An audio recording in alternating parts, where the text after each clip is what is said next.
There's something visceral about watching a needle drop onto a vinyl record. A hum, and then wonderful sound. Music coming alive in a way that feels tactile, raw, and real. Vinyl forces you to commit to the process. Playing a vinyl record forces you to commit to the process. There's no shortcuts. There's no shuffle. There's no skipping over. And if your life feels like mine does sometimes, like a little bit of a digital blur, maybe it's time to get back to analog in our lives and learn why real growth and experience spins at 33 RPMs, not just 5G speeds. Hey, my friends, welcome back to the UNCOMMODiFiED podcast. I'm Tim Windsor, and today we're going to spin an idea on the turntable of life and play something that I believe is rather extraordinary. Today we're going to be talking about records, not the ones that are in the files on your desktop computer, but the records we're spinning in our personal and professional lives. I've recently fallen's not the right word. I have plunged, I have dived headfirst back into the world of turntables and vinyl records. And it's taught me more than I ever expected about the analog versus digital tension that exists, not just in music, but actually in our lives. In my life, I think it exists in your life as well. So here's a question. Why the hell is vinyl making a comeback in a world where Spotify is king? In 2024, vinyl record sales exceeded CD sales for the first time in over 3 decades, 30 years. According to the Record Industry Association of America, vinyl brought in a whopping $1.7 billion last year. Billion. Why? Well, here's the thing. It's not the convenience. Digital wins there every time. It's not the cost. Vinyl isn't cheap. I think it's the experience. When you listen to vinyl, you listen. There's no shuffle button, no skipping a track on a whim. It forces you to commit to the groove, to the imperfections even, of a vinyl record, and particularly a used vinyl record like I'm collecting. And it calls you to commit to the process of listening to that album. And that, I believe, is where the magic is. And neuroscience actually backs this up. Studies show that the tactile and deliberate nature of playing a vinyl record engages more sensory and cognitive systems than simply hitting play on a digital app. The brain thrives on this kind of engagement. And for this reason, vinyl isn't just heard, it's felt, it's experienced. The crackle of a record actually stimulates areas of the brain associated with nostalgia for people like myself, and the area that's connected to emotional processing. It's a full body, it's a full mind, it's a full soul experience. And isn't that something that you're craving and that I'm craving? I think it is. Now here's where it can hit even a little deeper. Analog versus digital isn't just about sound. I think it's a metaphor for how we live, work, and connect. Analog is rather messy. It's imperfect. It requires attention and patience. Digital, of course, is clean, fast, efficient, but it's often superficial. Think about the way we interact with people today. Text, DMs, emojis, quick, efficient. But how often do we lose the depth? Do we lose the texture? Do we lose the crackle of real human connection? Here's a stat that drives this home for me. According to a study in the Journal of Social and Personal Relationships, the depth of emotional connection in face-to-face conversation is 34% higher than digital interactions. Why? Because human connection, analog, the real messy human connection, is rich in texture and nuance. It's the tone of voice, it's the hesitation in a pause, it's a raised eyebrow. It's what can't be compressed into pixels and keystrokes at the end of the day. It's the same reason I think that vinyl feels so alive, why digital can feel rather sterile.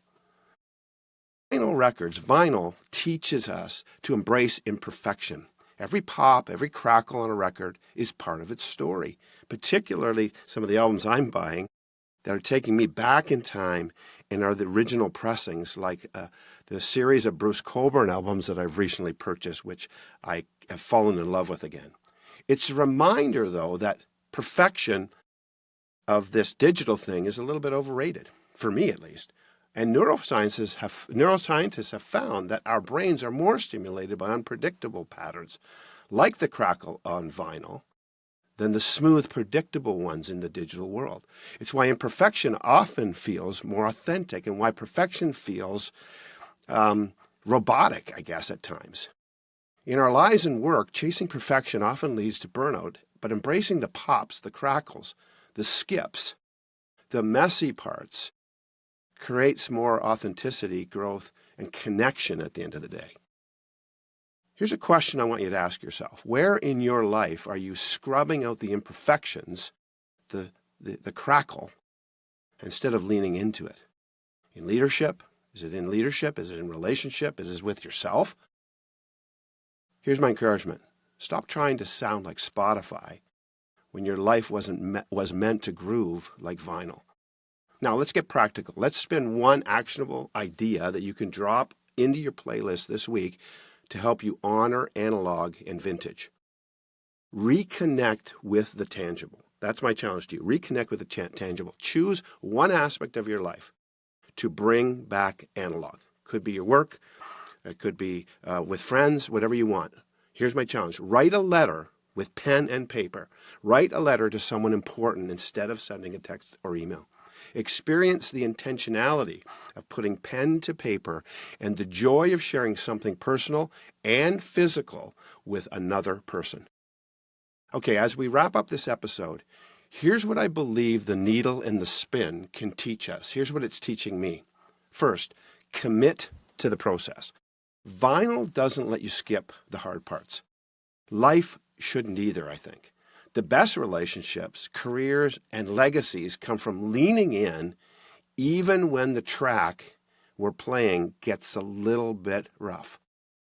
Second, create more depth in this shallow world. Anyone can stream a song or send a text, but building real analog level connections takes time and intention. Stop multitasking during meetings. You can't do it anyways, but stop it.